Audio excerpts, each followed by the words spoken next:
اور اب انتظار کی گھڑیاں ختم ہوتی ہیں اور باری ہے صدر محترم کی. ان کا تعارف تو اگر کروایا جائے تو وہ بے انتہا وقت خرچ ہوگا اس میں، لیکن چیدہ ان کی تھوڑی سی باتیں میں آپ کے سامنے پیش کرنا چاہوں گا. 65 سے زائد کتب کے مصنف ہیں. 1969 میں بابائے اردو ایوارڈ مل چکا ہے ان کو انجمن ترقی اردو کی طرف سے. 1984 میں بیسٹ ٹیچر کا ایوارڈ ملا ہے علامہ اقبال اوپن یونیورسٹی کی طرف سے. تو اس لحاظ سے جو ہے نا اقبال کی محفل میں یہ خوب جچ رہے ہیں. اور 2013 میں آرڈر آف رائزنگ سن، یہ جاپان کا اعلیٰ ترین سول ایوارڈ ہے، وہ انہیں مل چکا ہے.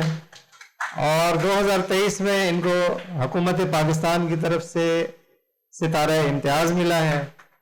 اور ان کی بڑی خاص بات یہ ہے کہ انہوں نے 10 سال تک بیرون ممالک کی متعدد یونیورسٹیوں میں تدریس کی ہے اردو کی. اور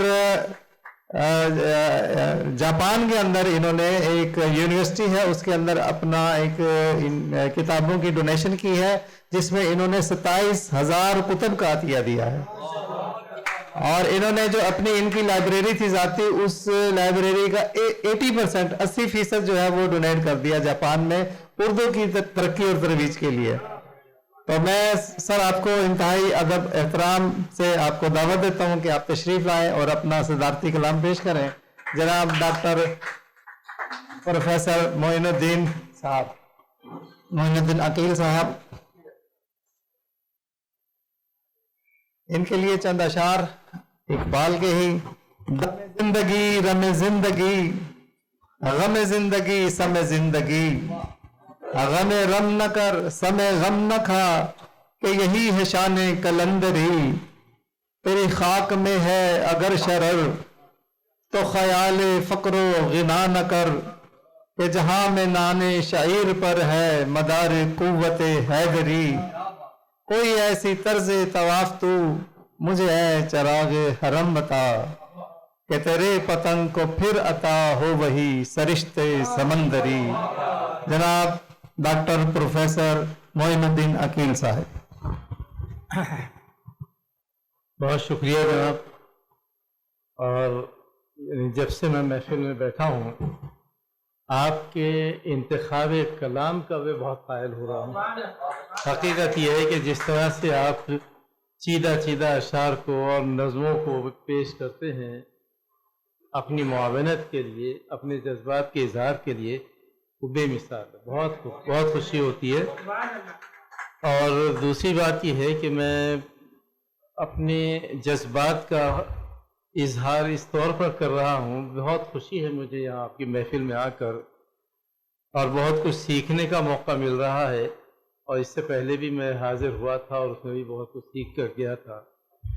لیکن اس وقت اب جیسے جو گفتگو ہوئی ہے اقبال پر زندگی اور موت کے حوالے سے، وہ تو اپنی جگہ، لیکن یہ جو آخر میں اشعار یا شاعری کا جو ایک اظہار ہوا ہے اور ایک دو شعراء نے ایسا کلام پیش کیا ہے کہ میں حیران ہوں کہ کیا اس طرح کا کلام بھی آج کل ہمارے شعراء پیش کر رہے ہیں. بزرگ ہیں، سب کچھ ہے، اور بہت حیرت کی بات ہے. مجھے مفرس کلام ہے، اور ایسا کلام ہے کہ جس پر اہل زبان بھی شاید ایسی کوئی گفتگو یا شعر نہ کہہ سکیں جیسی کی ہے. مجھے خوشی ہوئی ہے، بہت خوشی ہے کہ یعنی الفاظ کا استعمال اور ساتھ ہی ساتھ خیالات کی پیشکش اور ان خیالات کی مناسبت سے الفاظ کا اظہار، یہ بہت بڑی بات ہے. بہت خوشی ہوئی آپ حضرات کے مفرس کلام کو خاص طور پر سن کر. تو جناب آج کے جو تقریب ہے بنیادی طور پر تو اس کا موضوع زندگی اور موت ہے اقبال کے حوالے سے، اور اقبال کا جو فلسفہ ہے زندگی اور موت کا، اس کے بارے میں تشریحی طور پر باتیں ہونی چاہیے تھیں. لیکن آپ یہ دیکھیے کہ کون سے ایسا کلام ہے اقبال کا، کون سا ایسا شعر ہے جو زندگی سے بالاتر ہے، یہ زندگی سے ہٹ کر ہے. موت تو ایک اس کا رشتہ ہے، اس کا ایک دوسرا پہلو ہے، اور وہ بھی اس کی ایک شرط ہے.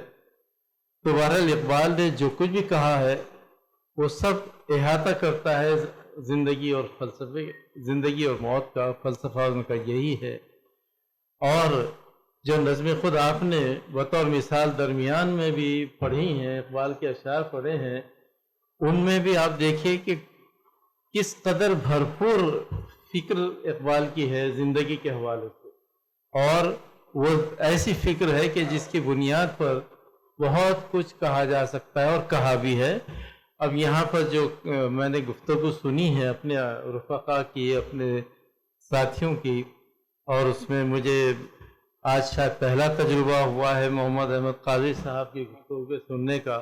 ان سے روابط تو کوئی 50 سال سے ہے تقریباً، لیکن ایسا گفتگو سننے کا موقع نہیں ملا تھا آپ سے۔ اور یعنی واقعہ یہ ہے کہ ان سے نوعیت رہی، دوسری رہیت یونیورسٹی کی انتظامی اور تعلیمی تدریسی، لیکن جو فلسفہ اور جو تاریخ اور یعنی تاریخ کا جو مطالعہ ہے ان کا، علمی تاریخ کا، یہ میرے لیے بہت خوشکن تھا اور میں بہت متاثر ہوا ہوں آپ حضرات کی گفتگو سے۔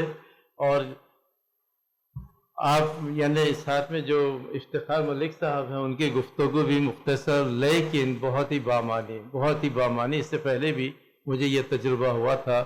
تو میں بہرحال بہت مشکور ہوں آپ کا کہ آپ مجھے یہاں پر یہ اعزاز بخشتے ہیں، میں حاضر ہوتا ہوں۔ اور لیکن واقعہ یہ ہے کہ آپ جس منصب پر مجھے یہاں پر بٹھاتے ہیں، یہ میں اس منصب کا میں سزاوار نہیں ہوں۔ حقیقت یہ ہے، میں تو اپنے آپ کو ایک طالب علم سمجھتا ہوں ہمیشہ سے، اور ہوں طالب علم، اور طالب علم کے طور پر ہی جو کچھ میں نے لکھا، جو کچھ پڑھتا ہوں، جو کچھ کہتا ہوں، وہ سب ایک طالب علمانہ سطح ہوتی ہے۔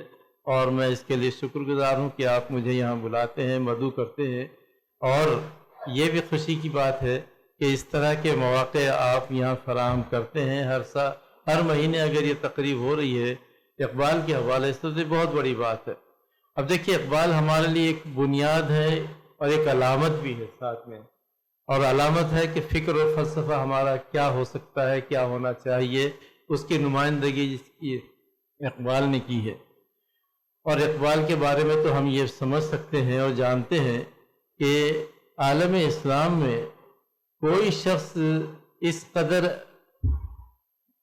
مطالعے کا موضوع نہیں بنا ہے جتنا کہ اقبال بنے۔ یعنی میں نے صرف پاکستان نہیں کہا، بلکہ جنوبی ایشیا بھی نہیں کہا، بلکہ عالم اسلام میں کوئی ایسا مفکر، کوئی ایسا دانشور نہیں ہے کہ جس کے بارے میں اتنی توجہ دی گئی ہے، اس کے فکر و فلسفے کو اتنا مطالعے کا موضوع بنایا ہے۔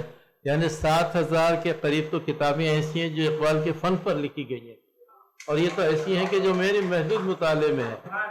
لیکن یہ تو بہت بڑی بات ہے، کسی بھی فلسفی کے بارے میں، اب چاہے عالم اسلام کا کوئی فلسفی ہو، کوئی مفکر ہو، مورخ ہو، دانشور ہو، کسی کے بارے میں ایسا نہیں ہے کہ اس کے بارے میں ایسے مطالعات کیے گئے ہوں، ایسا لکھا گیا ہو۔ تو یہ بڑی بات ہے کہ آپ اس طرح کے عنوانات دے رہے ہیں، اور طالب علموں کو بھی اور اساتذہ کو بھی اور دانشوروں کو بھی یہ موضوع دے رہے ہیں کہ کس طرح سے اقبال کا مطالعہ ہونا چاہیے۔ ایک بات جو میں گزارش کرنا چاہتا ہوں آپ سے، وہ یہ ہے کہ اس نے یعنی ایک روایت آپ نے قائم کر رکھی ہے، دانشگاہ اقبال قائم کر کے اور اس میں مطالعات کو فروغ دے کر۔ اس میں سبھی کو دیکھ رہا ہوں میں کہ پختہ عمر کے ہیں اور تجربہ کار ہیں، علمی اعتبار سے بھی، دانش کے اعتبار سے بھی۔ کوشش یہ ہونی چاہیے کہ اس میں کچھ نوجوانوں کو بھی ضرور بلایا جائے، کسی طرح سے بھی کوئی اہتمام ایسا ہو کہ نوجوان یہاں آیا کریں، اور نوجوانوں کے آنے سے یہ ہوگا کہ وہ ہمارا مستقبل ہے۔ ہم کیا چاہتے ہیں، ہم یعنی جو کچھ بھی ہمیں پڑھنا ہے، مطالعہ کرنا ہے، وہ تو ہم کرتے رہتے ہیں، لیکن آئندہ کیا ہوگا، 10 سال بعد کیا ہوگا، 20 سال بعد کیا ہوگا؟ تو ایسے نوجوان یقیناً ہے ہر جگہ، ہر ادارے میں، اور خاص طور پر جامعات میں، کہ ان کو اگر مدعو کیا جائے تخصیصی طور پر مخاطب کر کے، اگر ان کو مخاطب کیا جائے اور یا مدعو کیا جائے، تو یقیناً وہ تشریف لائیں گے، اور ان کے لیے یہ بھی ہم سمجھ سکتے ہیں کہ وہ بہت کچھ سیکھیں گے۔ ان کو نہ صرف علم اور دانش کی ضرورت ہے، بلکہ تربیت کی بھی ضرورت ہے۔ انہیں آداب اور اخلاق بھی یہاں سیکھنے کا موقع مل سکتا ہے۔ تو یہ